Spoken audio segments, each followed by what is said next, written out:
Welcome to Rage Against the Mainstream, your full spectrum source for all things music, insight, and opinion. Happy New Year. Merry Christmas, or whatever holiday you celebrate. It's been a little while since we've been on the air, per se. And for those that are still with us, good luck to another year. You're the real ones. Yeah. Today's date is January 3rd, 2022. My name is Bill, and of course, I'm joined here with Steve. So, I forget how long it's been since we put out an episode. It's been a very, very quite a while. long That time. Omicron variant's, making shit difficult out there, Yeah, it's no joke. affecting small businesses and podcasts. Pretty much. Yeah. So within the Omicron realm, have you encountered anything new or interesting, or anything worth noting? I have, Bill. So Sure thing. the benefit with surrounding myself with like-minded individuals of music, right? Yeah. Get recommendations all the time. So this band's not new, but it is interesting. The band is Beach House, right? Okay. Never heard of them. And I listened to a song that was recommended to me and immediately grabbed my attention. So the way I can kind of put it, it's like modern alternative.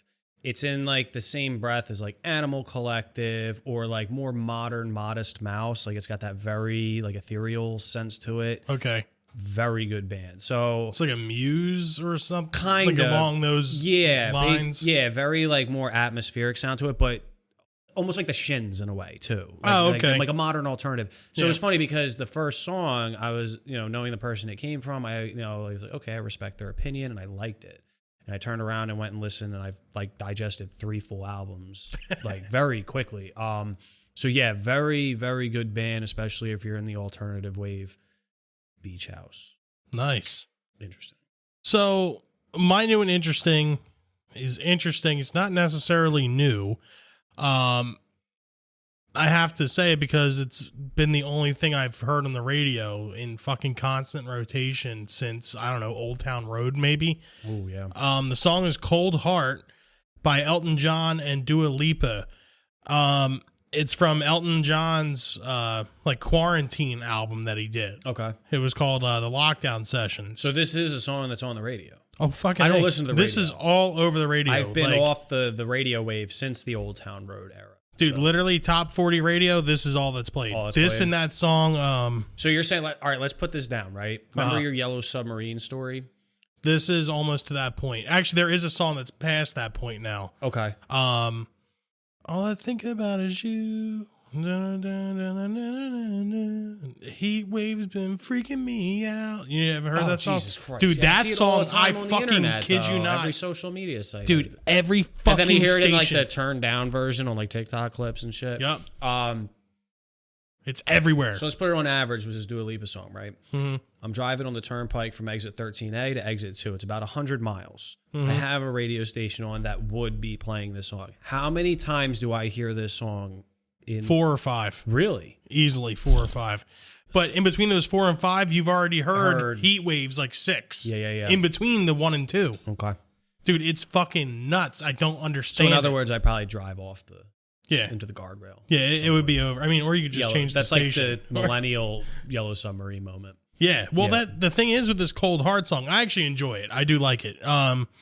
I don't want to say it samples Rocket Man, but it's essentially, I mean, the chorus is exactly the same. It's the same rendition. words. Yeah. And I like it. I'm not catchy. going to lie. It's very See, catchy. this goes back to my like argument of Taylor Swift, right? Mm-hmm. Obviously, the fans know I'm a firm supporter of the Taylor Swift. And that goes to saying with just music in general, if it catches my attention, it doesn't really matter the reputation that comes with it, right? I'm a firm believer in like I just listen to things that are good. Yeah. I have bands that I'll listen to for lyrical content. I have bands I'll listen to for certain instrumental content. And then I have artists I listen to that just like, wow, this fucking is catchy and nobody else is in the car with me. I might sing along. Yeah. Loud. This is that song. Yeah. Yeah, it is good. It is a good song. Yeah, like I said, man, I can't talk shit about it, but however, that Heat Wave song, like, that is fucking, like, it. Like, I can't handle it anymore.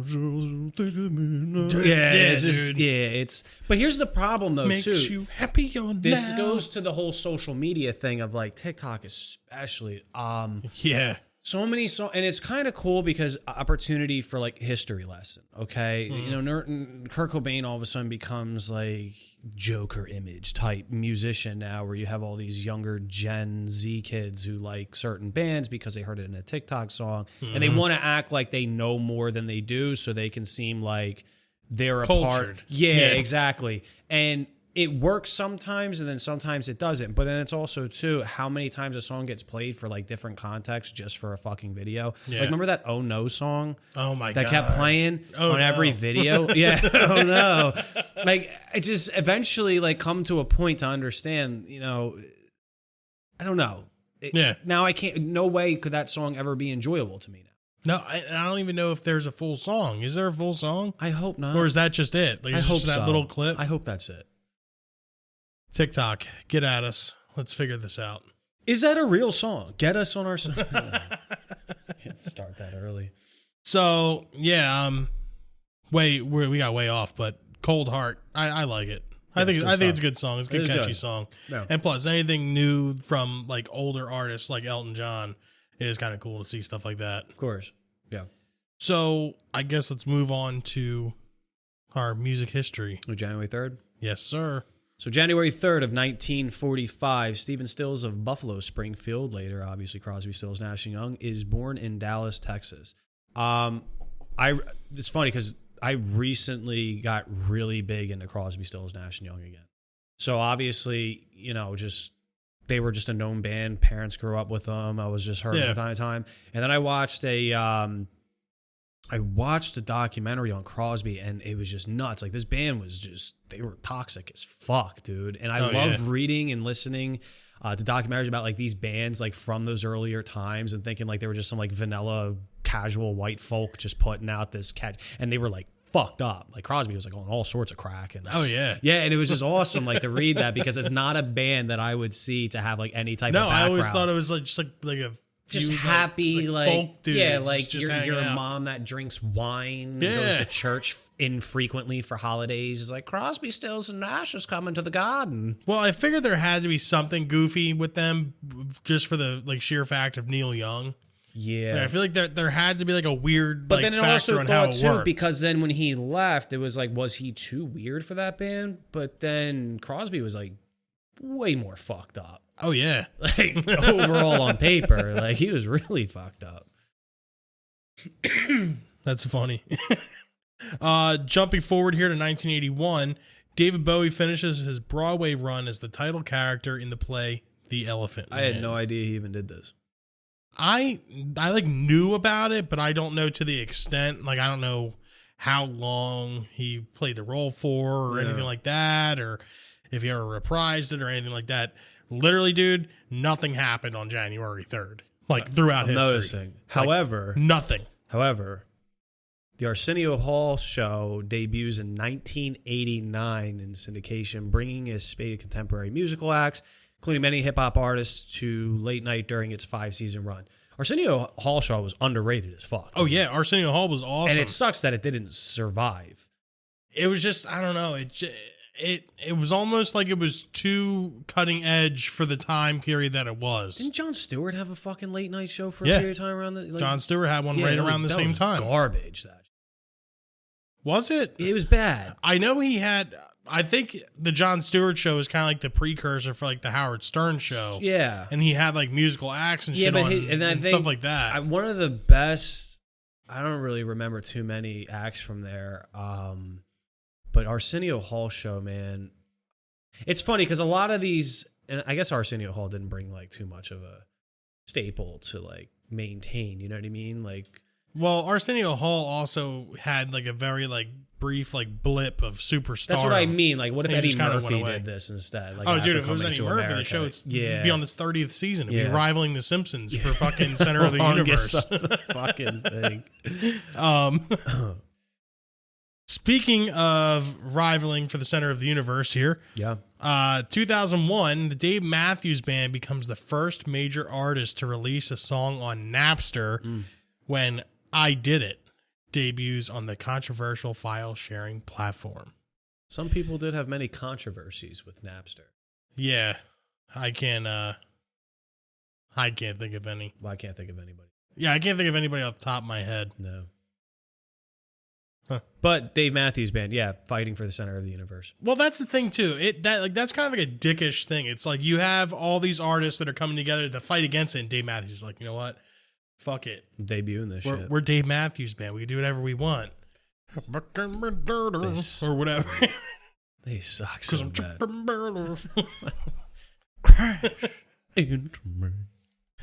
This is such bad music. This really is. I'm sorry. So going back now to talk about David Bowie. Mm-hmm. David Bowie is known for opportunities of scene in film. Oh yeah. And I think what's interesting is how many movies we have seen that feature artists and cameo roles that you don't really think of until after you've like become familiar with the band. Yeah. So I think we should kind of like list off some of our favorite cameos. You want to start of with musical artists. Yeah, and then I think we'll narrow it down to our favorite. I'm not even going to go with David Bowie. Do you have David Bowie? I have David Bowie. Yeah, I might as well say it.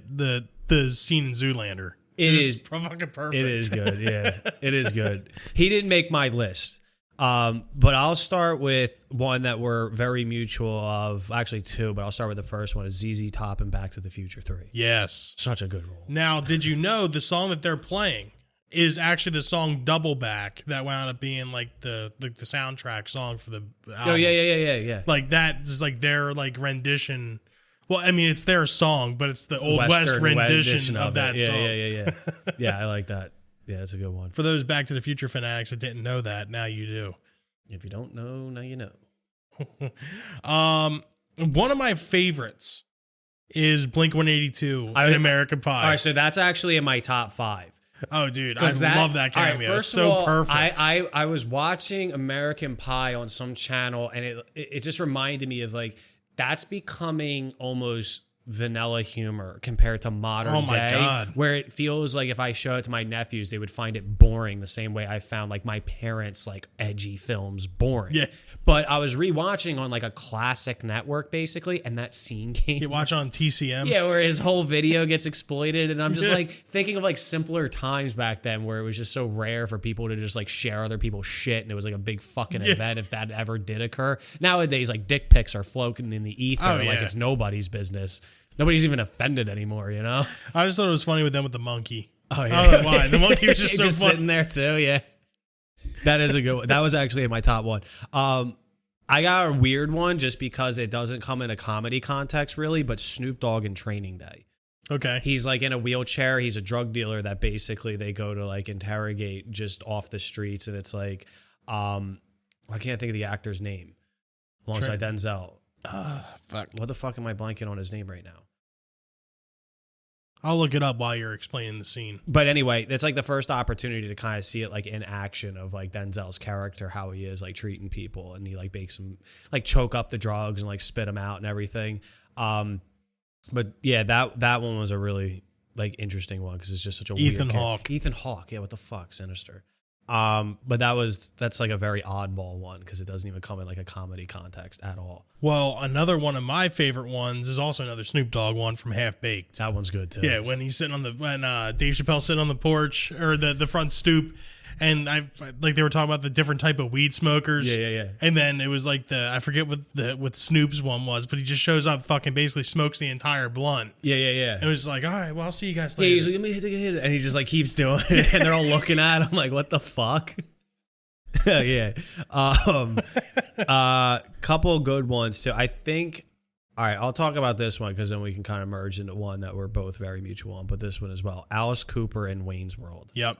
One of my favorites, man, because it's funny because Alice Cooper has recently been in commercials with Baker Mayfield, like during NFL games, because Baker Mayfield is just known for doing like an enormous amount of fucking commercials. And it's just hilarious because he's not that good of a fucking football player. But there does one particularly with him where Baker basically shows up to his house and is like, Alice, I think this was for you. And they're like these crazy fucking glam metal boots, basically. And I was like, you sure they're not for you? He's like, nah, I'm pretty positive they're for you, Alice. And he has like the same demeanor that he has in the Wayne's World bit where he's like super educated and calm. And, like not what you would expect from his character on stage at all. But that was in my top 3. That's so funny. I love that one. Now I don't. Well, hold on. There's 2, but it's basically 1. It's Chris Cornell and Pearl Jam. Okay, so that's singles. the one I was going to merge into as singles. Oh, okay. Yeah, I was thinking another one we were going to merge into. Okay, this was the big one, Mutual, because I think the singles one is Alice in Chains. Yeah, I singles. think it's like the best representation of a cameo being part of the film, actually, because Citizen Dick is literally just Pearl Jam with fucking Matt Dillon as like this crappy. Dude, the scene where they get their review and they're sitting at the diner, and there's like, it's not bad, man. It's, just all press is good press, man. And then he reads it and he's like so shit. He's like, all right.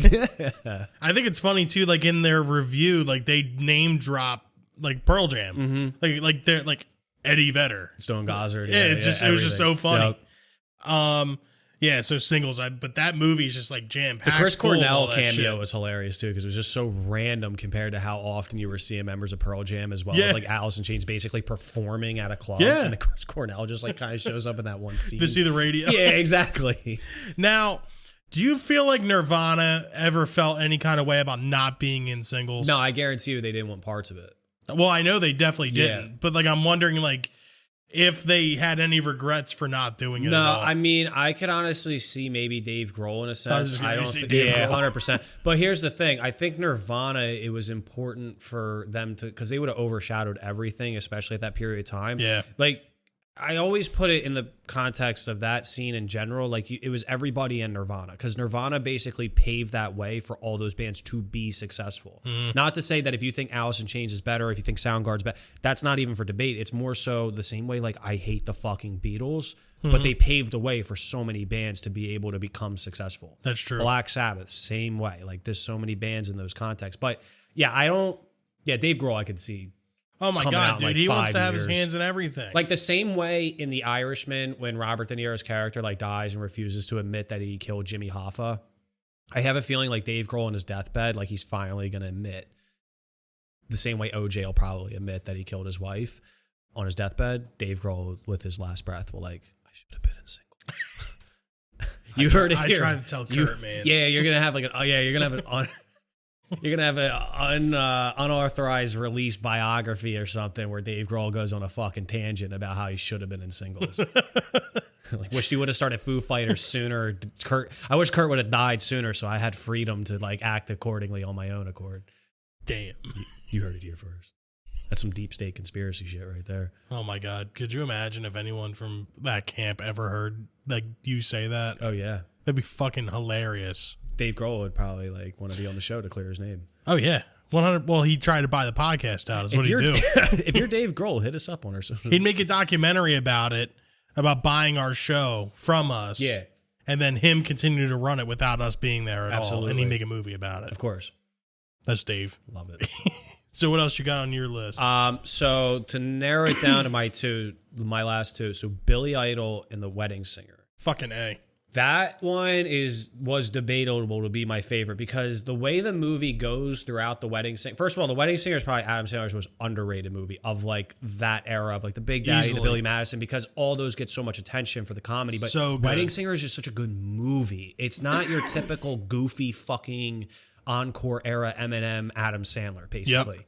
And the story's great, but like throughout the movie, there's constant like Billy Idol like appearances and like music videos they're watching, and just talks about it. And to see him show up on the plane at the end, no one talks to Billy like that. It's just, no one talks to Billy Idol that way. It's so good. It was just such a good moment. No way. But it was like perfect, because then it was like the perfect ending to a goofy ass fucking comedy to begin with. Is basically Robbie, I'm going to tell the Trigger guys about you. Sure, can I kiss the girl first? Oh yeah, sure. So good. But like when he's like sleeping there, it's like, is that Billy Idol? Like he's just napping in first class. Holy shit, that's Billy. All right, yeah. So that one, just an honorable mention is Flea from The Big Lebowski. Dude, Flea's in a bunch of shit. I know, but that's my honorable mention is The Big Lebowski Flea, because that was like peak Flea right there. Oh my god, dude, I love The Big Lebowski. My wife Great doesn't movie. understand it. Nicole doesn't get it. A lot of people don't. Dude, it's just so funny. My dad, at the scene where he's dumping the ashes, lost his fucking mind laughing, God. and my stepmom was like, "This is inappropriate." So Donnie was a surfer. so good. It's just so like that's one of Jeff Bridges' best roles. Oh, dude. Gotta easily. be, dude. Like, he was good as Obadiah Stane in Iron Man, but Of course, yeah. the dude. Dude, I constantly quote it all the time. It's like, I don't like your jerk off name. I don't like your jerk off face. I don't like your jerk off attitude. I don't like you, jerk off. It's so good. I'm sorry, I missed that. So good. Fucking Big Lebowski. I love that movie. My last two here. I'm not sure which one is my favorite. This is my dilemma here. I got Huey Lewis from Back to the Future. I'm afraid you guys are just too darn loud. Yeah. Like Of course, that. Yeah. Or Alanis Morissette as God. Oh, in Dogma? Yeah. Actually, Nicole just saw Dogma for the first time Great like 2 movie. weeks ago. That's probably my favorite Kevin Smith movie. Really? Overall.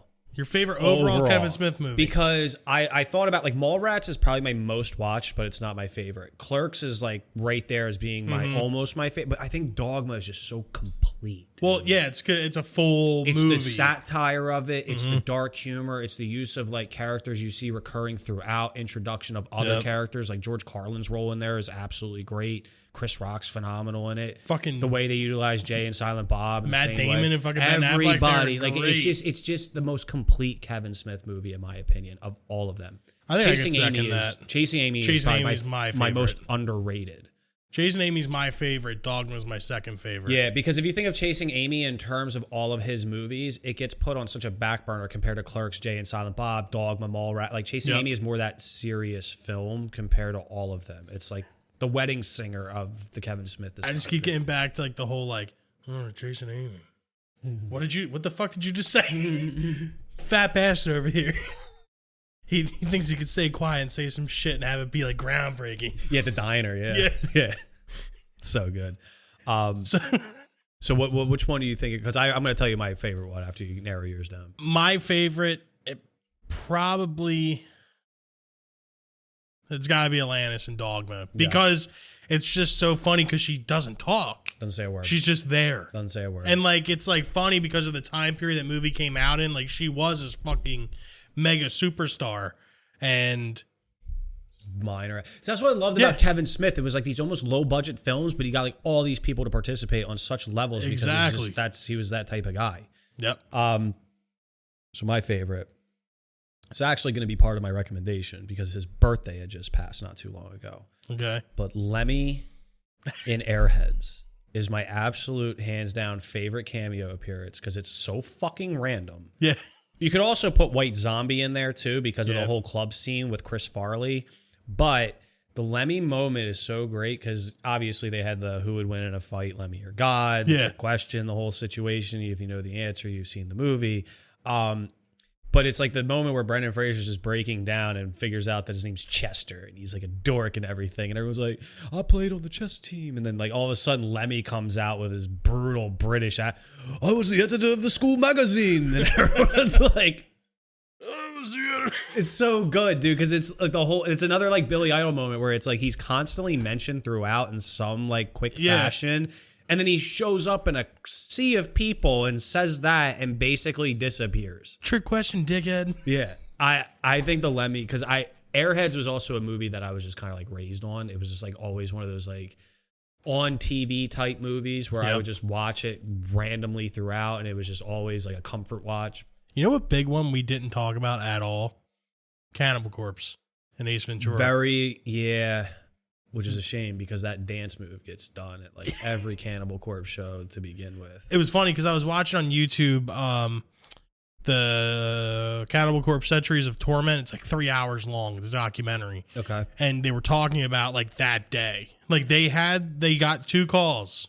One was to go do Airheads in place of White Zombie. Oh, wow. And the other one was Ace Ventura. The Ace Ventura movie was big. Yeah, and they say it they say it like 10 or 12 times like, "Yep, I'm glad we made that choice. We made the right choice." And then, honestly, the White Zombie moment wasn't bad, but the Cannibal Corpse thing was like genre defying. Like that opened up who the fuck is this? Well, they were also saying it was funny because when they showed up and they're on the set and whatever and blah blah blah, like apparently Jim Carrey is like a super. Well, I know he's a super huge metal guy, huge metalhead. But like he was like, so what song you guys gonna do? Skull full of maggots. Yeah. Like insert Jim Carrey voice. Well, it's funny because they showed like the interviews and you see him pop up from time to time on like Reels or TikTok videos where that Jim Carrey interview right around that time where he's talking like, about Napalm Death. Yeah. He's talking about, but it's funny because you could tell he's like new into metal, getting into thrash metal, Napalm Death. And I'm like, Jim, a little off there, bud, but you got the spirit, buddy. Got the speed right. Yeah, and then the vocals down to. But yeah, Lemmy and Airheads is definitely my favorite cameo of all time. Hell yeah, great one. So, what do you think? Is there any cameos that we didn't talk about? Is there ones that you wish that we did? Like Michael Jackson and Men in Black 2. That's another good one. Tom Jones in Mars Attacks. Well, I guess let's just go down our list of honorable mentions. Stevie Nicks in American Horror Story. Oh. Kanye West in Anchorman 2. As well as The Love Guru. Yeah. Yeah, that's it. That's all. Yeah, okay, there you go. Yeah. Mastodon in Game of Thrones. Yes, which is a hidden mention, basically. Yeah, I never would have known that. Yeah, I just we did a little bit of prep for this episode, and when I typed in like cameos, because I like want to get like episode like season 5, episode 8, whatever, and I saw Mastodon. I'm like, what? And I fucking look it up, and I was like, okay, this makes perfect sense. Mastodon seems like the kind of band that would be really into Game of Thrones. Yeah, but yeah. So what do you think? Outside of our honorable mentions that we just added to the list, can you think of any others that we might have missed? I know Zach Wilde was in Californication at one point. All right, we're slowing down because Anthony Kiedis was also in Point Break. All right, so let's fucking end this now, all right? Let's be here all day. Flea was also in Back to the Future. All right, that's awesome. We done? So if you disagree with what we had just said, or, our picks, or you got better picks than we do, find us on our social media accounts, facebook.com/RATM Podcast, Instagram and Twitter @RATM Podcast, YouTube search Rage Against the Mainstream Podcast. And of course, if those characters aren't enough, you can write us a nice email at ratmpodcast@gmail.com. But until then, let's get into our suggestions for this week.